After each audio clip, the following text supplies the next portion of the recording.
नमस्कार, आज की बात में आपका स्वागत है। आज इंदौर के राजा रघुवंशी के मर्डर केस में एक सनसनीखेज खुलासा हुआ। पुलिस का दावा है कि राजा की वाइफ ने अपनी हनीमून पर हत्यारों को हायर किया और हस्बैंड की हत्या करवाई। राजा की लाश मेघालय में मिली थी। पिछले 16 दिन से वाइफ सोनम लापता थी। मेघालय की पुलिस जिस सोनम की डेड बॉडी खोज रही थी, वो सोनम शिलांग से 1100 किलोमीटर दूर यूपी के गाजीपुर में मिली।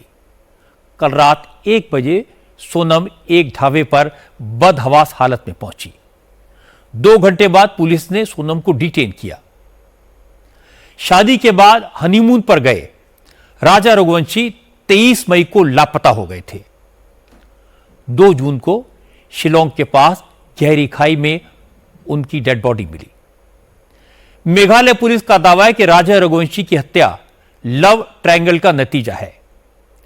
पुलिस के मुताबिक राजा रघुवंशी की हत्या सोनम और उसके बॉयफ्रेंड राज कुशवाहा ने मिलकर करवाई। सोनम राजा रघुवंशी को खत्म करवाने के लिए ही हनीमून पर मेघालय तक ले गई। ओरिजिनल प्लान कामाख्या मंदिर तक जाने का था। बॉयफ्रेंड राज कुशवाहा ने कॉन्ट्रैक्ट किलर विशाल चौहान, आकाश राजपूत और आनंद को हायर किया। इन तीनों ने राजा रघुवंशी का मर्डर किया। इनमें से 3 को इंदौर की पुलिस ने गिरफ्तार किया है। आनंद को मध्य प्रदेश के सागर से पकड़ा गया। अब मेघालय पुलिस सोनम के साथ साथ इन सबको ट्रांजिट रिमांड पर लेगी और पूछताछ की जाएगी।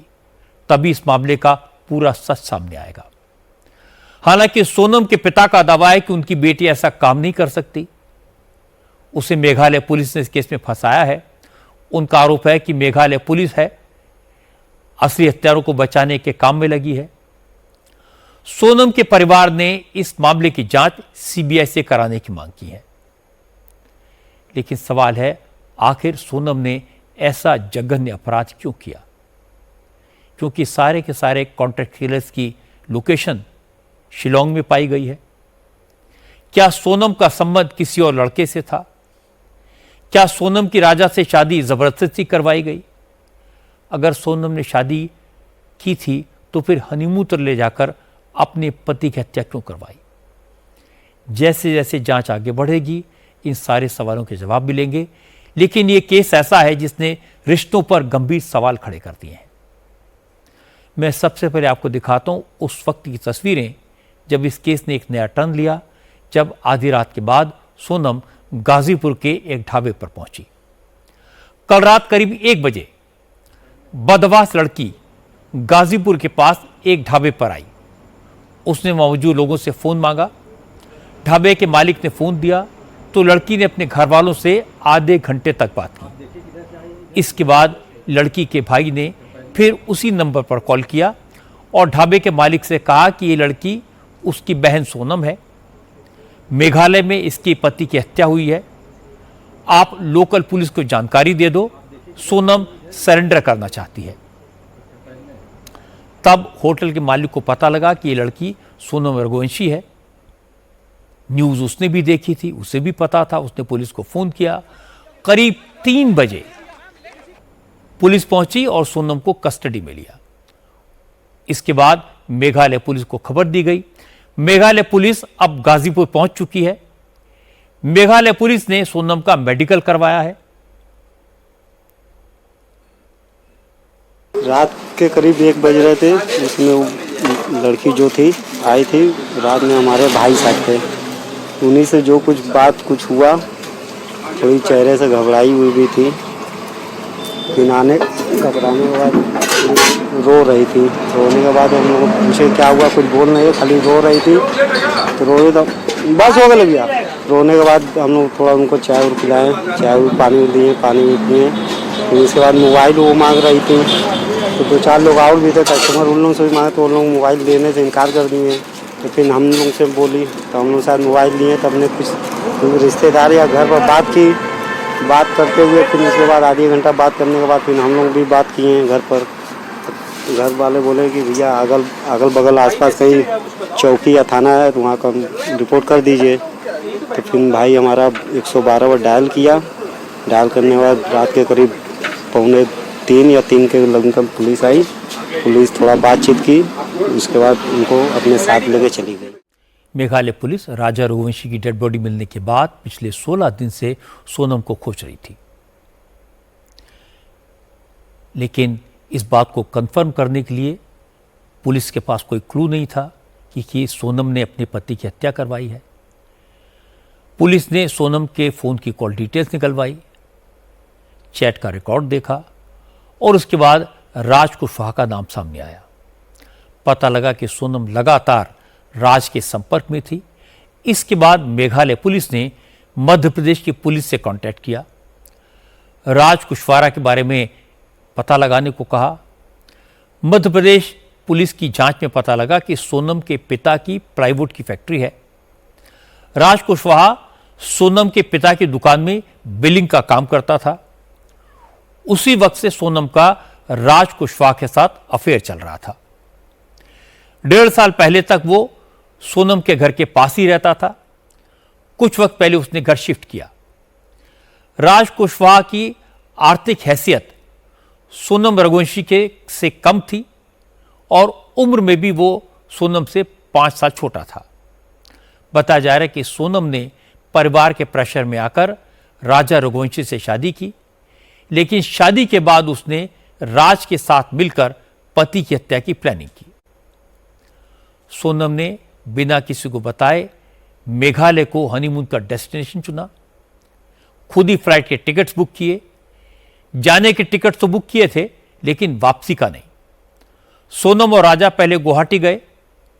इन दोनों के पीछे राज कुशवाहा ने 3 कॉन्ट्रैक्ट किलर विशाल चौहान, आकाश राजपूत और आनंद को भेजा।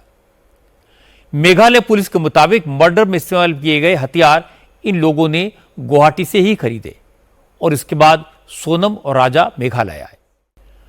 सोनम गाजीपुर में मिली तो उसका भाई और परिवार के दूसरे लोग उससे मिलने गाजीपुर पहुंचे। सोनम के परिवार वाले अब भी इस बात से इनकार कर रहे हैं कि सोनम ने ही अपने पति की हत्या की साजिश रची। सोनम के पिता देवी सिंह ने कहा उन्हें पूरा भरोसा है कि उनकी बेटी बेकसूर है, वो किसी की हत्या की बात सोच भी नहीं सकती। देवी सिंह ने कहा कि मेघालय सरकार और मेघालय पुलिस उनकी बेटी को फंसाने की कोशिश कर रही है, इसलिए इस केस की जांच सीबीआई से करवानी चाहिए। सीबीआई की जांच पे मैं अड़ा हूँ और जब तक अड़ा रहूंगा जब तक जिंदा रहूंगा। हाँ, इस बीच पे कोई बातचीत किसी से नहीं हुई सोनम की? मैं उस चीज को हटूंगा भी नहीं और कोई से किसी से बातचीत भी नहीं हुई।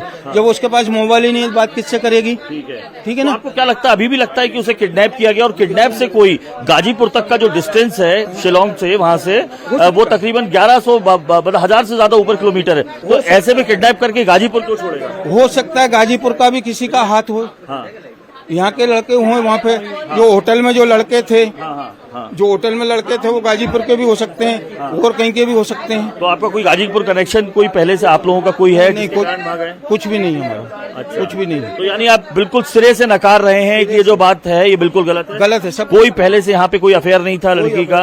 अरे ये तो सोच ही नहीं सकते हैं हम लोग। अच्छा। हाँ, पूरे मोहल्ले से पूछ लीजिए। ये तो कोई बोल ही नहीं सकता कि ये बच्चे इस लायक हैं। हाँ, मैं तो बाप हूँ, मगर ये मोहल्ले में पूरे में इस कॉलोनी, इस गली से लेकर उस गली तक किसी से भी आप पूछ सकते हो, इस लायक हमारे बच्चे नहीं है। आज मुंबई से भी एक दुखद खबर आई। मुंबई के पास मुंब्रा इलाके में लोकल ट्रेन में हादसा हुआ। 4 लोगों की मौत हो गई, 9 लोग गंभीर रूप से घायल हैं। यह हादसा तब हुआ जब सीएसटी जाने वाली फास्ट लोकल ट्रेन सुबह करीब 8:15 बजे मुंब्रा रेलवे स्टेशन के पास से गुजर रही थी। इस दौरान प्लेटफॉर्म नंबर 3 और 4 के पास से दूसरी लोकल गुजरी। दोनों ट्रेन के दरवाजों पर लोग लटके हुए थे। जब 2 ट्रेन क्रॉस हुई तो हवा के प्रेशर की वजह से दोनों ट्रेन के गेट पर लटके लोग आपस में टकराए और 13 मुसाफिर ट्रेन से ट्रैक के किनारे गिर गए। 2 लोगों ने तो मौके पर ही दम तोड़ दिया, जबकि 2 की मौत हॉस्पिटल में हुई। बाकी 9 घायल फिलहाल हॉस्पिटल में हैं। सरकार ने पूरे मामले की जांच के आदेश दिए हैं। रेलवे ने ऐलान किया कि अब लोकल में भी ऑटोमेटिक डोर लगाए जाएंगे, जिससे कोई भी यात्री बाहर न लटके और इस तरह के हादसों को रोका जा सके। इस घटना के मद्देनजर रखते हुए रेलवे बोर्ड ने जो existing non AC local trains हैं उसके रेट्रोफिटमेंट का, यानी उसमें दरवाज़ों की अरेंजमेंट करने का जो निर्णय है वो लिया है। इसी के साथ साथ में जो नए रेक आने वाले हैं वो सारे एसी रेक आने वाले हैं, उसका भी अरेंजमेंट किया गया है। और साथ ही साथ में हम सभी यात्रियों से भी ये आग्रह करते हैं कि कृपया फुटबोर्ड के ऊपर आप ट्रैवल ना करें, जिसके माध्यम से ऐसी दुखद घटनाओं को हम लोग रोक सकें।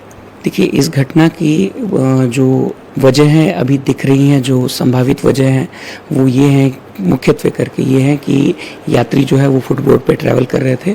साथ ही साथ में वहाँ पे जो कलवा और मुमरा के पास में वहाँ पे जो कर की लोकेशन भी इसमें हो सकती है। साथ ही साथ में एक और जो अनुशंका उसमें उठाई गई थी वो थी कि कुछ यात्रियों का आपस में कुछ झगड़ा होने की या ऐसी कोई संभावना है। इन सारे एंगल से तहकीकात रेलवे के द्वारा की जा रही है। अब मैं आपको अमेरिका के दूसरे सबसे बड़े शहर लॉस एंजलिस की तस्वीरें दिखाता हूं। डराने वाली तस्वीरें हैं। पूरे शहर में आग लगी हुई है। एलए की सड़कों पर प्रदर्शनकारी खुलेआम पुलिस पर पथराव कर रहे हैं, पब्लिक प्रॉपर्टी को लूट रहे हैं, पुलिस की गाड़ियों को आग लगा रहे हैं। पिछले 3 दिन से लॉस एंजलिस के बाजारों में और चौराहों पर तोड़फोड़ और आगजनी हो रही है और पुलिस लाचार है। प्रेसिडेंट डोनाल्ड ट्रंप ने हालात से निपटने के लिए एलए में फेडरल फोर्स और नेशनल गार्ड्स को तैनात किया है, लेकिन इसका कोई असर दिखाई नहीं दे रहा। दिन हो या रात, एलए की सड़कों पर जंग जैसे हालात हैं। गाड़ियों में आग लगी हुई है, पुलिस व्हीकल्स पर पथराव हो रहा है। प्रदर्शनकारी पुलिस वालों को सड़कों पर दौड़ा रहे हैं, अमेरिका के झंडे जला रहे हैं। हालात ऐसे हैं कि लॉस एंजलिस के पुलिस चीफ ने भी कहा कि उनके लिए हालात पर काबू पाना मुश्किल हो रहा है।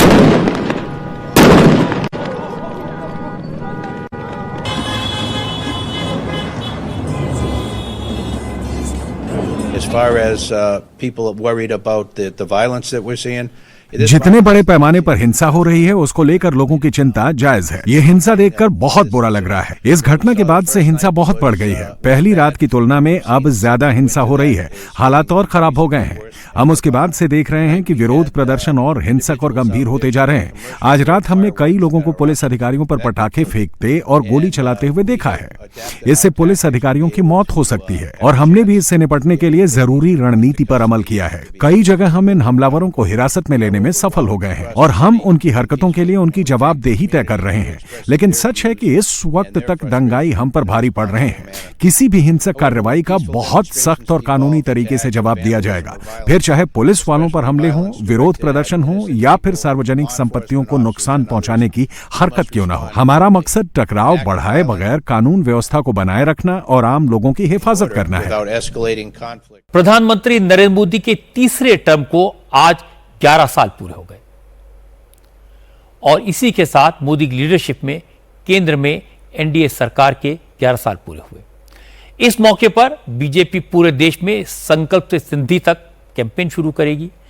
इस कैंपेन के दौरान बीजेपी के कार्यकर्ता मोदी सरकार की 11 साल की उपलब्धियों को गांव-गांव, घर-घर पहुंचाएंगे।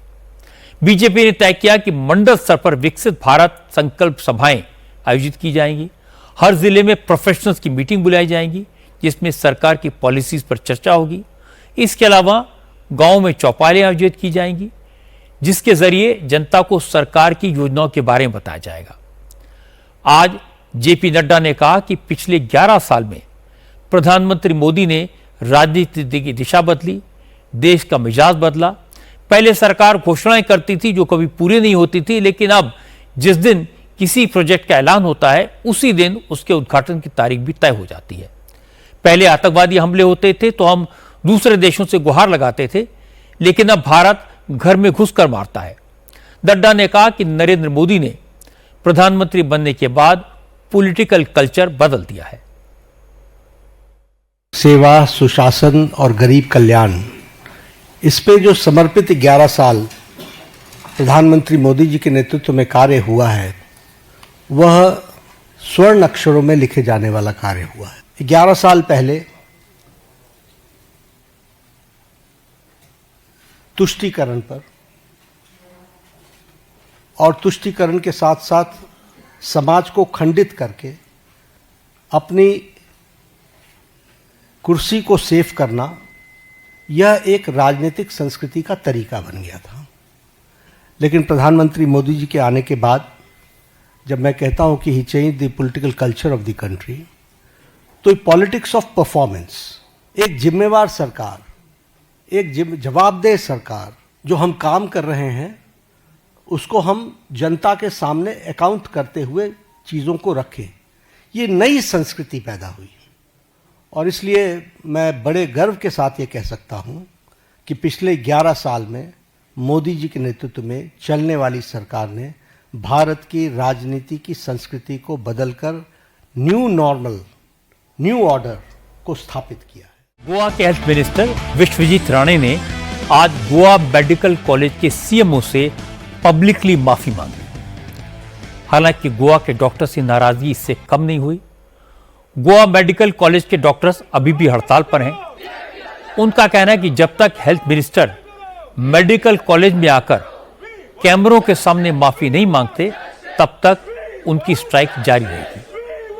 असल में हुआ यह था कि 2 दिन पहले एक मरीज की शिकायत पर हेल्थ मिनिस्टर विश्वजीत राणे अचानक गोवा मेडिकल कॉलेज में पहुंचे थे और उन्होंने सीएमओ रुद्रेश कुट्टिकर को सबके सामने बुरी तरह डांटा।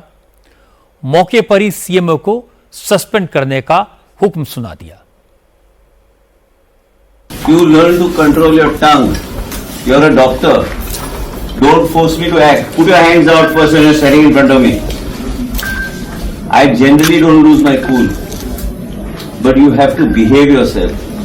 However much you're loaded, you will talk properly to the patient. And guide the patient. Urban health center and चल, हांगा चल म्हणून तू कित्याक रावला हांगा वयर? कित्या खातीर जॉब घेता गव्हर्मेंटान? उलोवपाक रीत आसूंक जाय तुका. तूं डॉक्टर तूं. मास्क काड पयलीं, म्हाका तोंड पळोवंक जाय तुजें. सांबाळून एका सस्पेन्शन ऑर्डर काडात and kick him out from here. These doctors don't understand unless you understand you're here to serve humanity. You're not here with your bloody ego. I am telling you what I'm saying. You're not authorized to speak when I'm speaking. You please go. दूसरा CMO गला, I'll issue the note for suspension. You get out from here. That's it. You just understand one thing. You're dealing with me.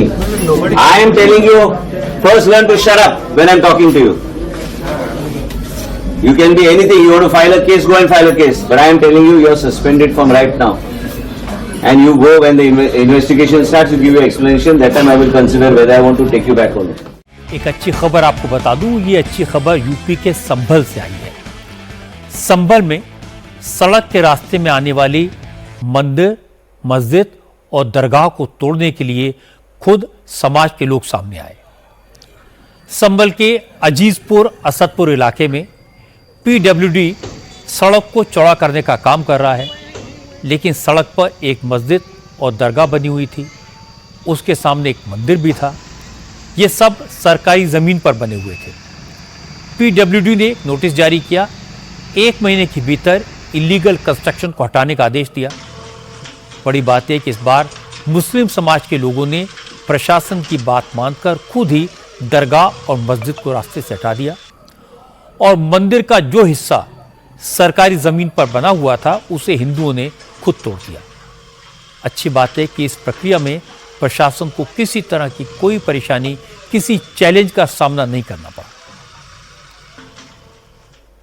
अच्छी बात है, संभल के लोगों ने समझदारी दिखाई, विकास के लिए मस्जिद, मंदिर, दरगाह सबको खुद हटा लिया।